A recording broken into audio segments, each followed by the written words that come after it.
Thyroid आजकाल खूप लोकांना थायरॉइडची समस्या बघायला मिळते आणि याच्यामध्ये सगळ्यात महत्त्वाचा जो थायरॉइड आहे तो म्हणजे हाशिमोटोज थायरॉइडायटिस.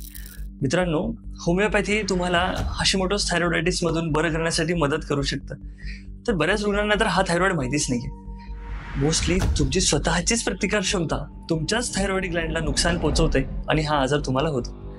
प्रत्येक वेळेस डॉक्टर थायरॉइडच्या चाचणीसोबत जेव्हा T3, T4 आणि TSH सोबत अँटी टीपीओची चाचणी सुद्धा करतात, तर ही तीच ओळखण्यासाठी असते. म्हणजे ज्यावेळेस ह्या चाचणीमध्ये आपला रिपोर्ट जेव्हा पॉझिटिव्ह येतो तेव्हा तुम्हाला एक गोष्ट समजते, म्हणजे डॉक्टर तुमचं जे निदान करतात ते असं म्हणून की हा जो आजार आहे यांची स्वतःचीच प्रतिकार क्षमतेने तयार केलेला आजार आहे.